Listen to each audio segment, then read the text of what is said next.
In this video, I'm going to be reviewing the Taylormade M4 Fairway.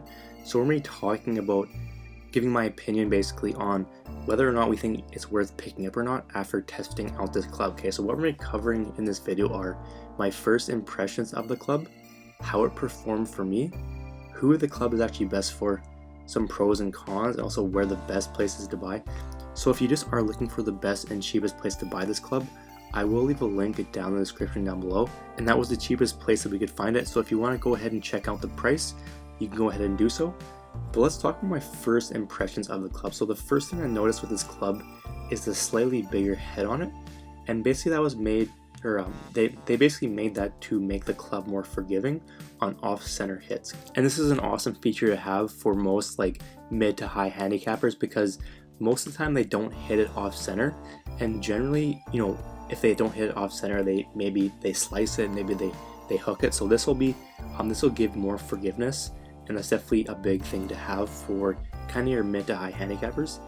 They also added something called the Geo Acoustic, and that's going to make the sound a lot better than the previous M2 as well. So I wasn't personally a huge fan of the way the M2 sounded, so this one did sound a lot better, which I was definitely pleased to see.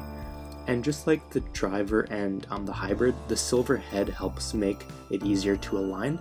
So before it was a white head on it, and it was kind of difficult to align the ball properly. This one's silver, so it kind of makes it a lot easier to align the ball, and I definitely found that was a really helpful thing to have. So how did it perform for me? Compared to the M3, this club, it did produce a bit more spin, and that increased the distance for me. If you do have a faster swing speed, you probably benefit more from the M3. I have a bit of a slower swing speed, so the M4 was better for me. But obviously, if you're like a low to mid handicapper with a higher swing speed, the M3 might be a better option for you. The launch angle was also really similar to the M3, so I didn't really notice anything different for the way it launched. But I did notice the M4 was quite a bit more forgiving compared to the M3 as well. And that was definitely a big, improvement for me. Definitely noticed that for the average, mid to high handicapper, pretty much having more forgiveness is a huge benefit, and a lot of people would, benefit from having that. So that's what I definitely liked about the club. So who is it for? So I would say the M4 is more for your mid to high handicapper with slower swing speeds. Okay, it's designed, to produce more spin and have more forgiveness. And then if you do have a higher swing speed, or you like moving the ball around, maybe you like drawing or slicing the ball, that kind of thing. If that's you, I would recommend the M3, but obviously that's kind of more low to mid handicappers would be doing that, and obviously the M3 would be better for that. But if you're just looking for, maybe you don't have the fastest swing speed, you want a little bit more distance and you want a little bit more forgiveness, I think the M4 would be the best option for you. So let's talk about some pros. So it was definitely more forgiving than the M2 and M3.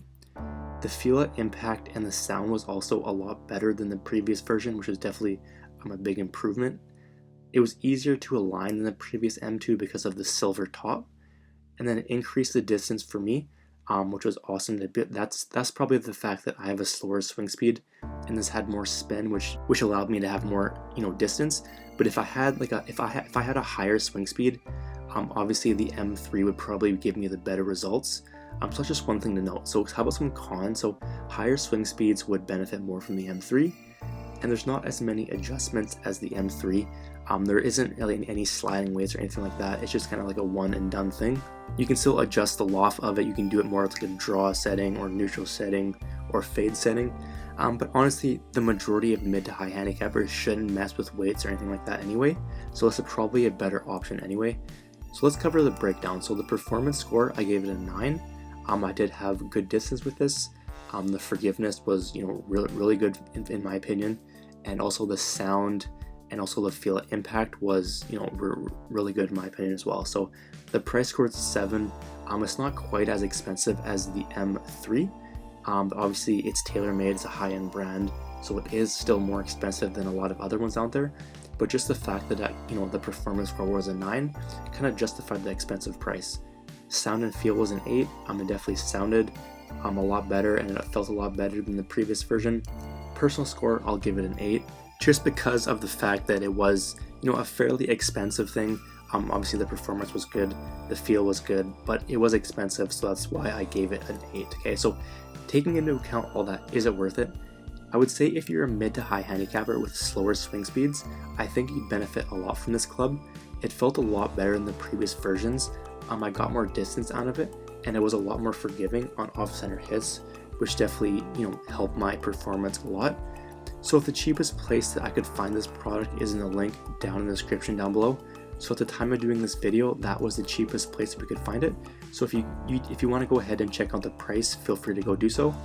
And I'll also throw together a bonus here for you as well. So if you do decide to get the product, I will give you a free copy of the Consistency Report ebook. It's basically going to show you 7 shortcuts you can use to improve your ball striking and scores overnight. So these are just 7 things that I learned from either taking lessons, watching videos, studying professionals, that I applied to my game that really helped.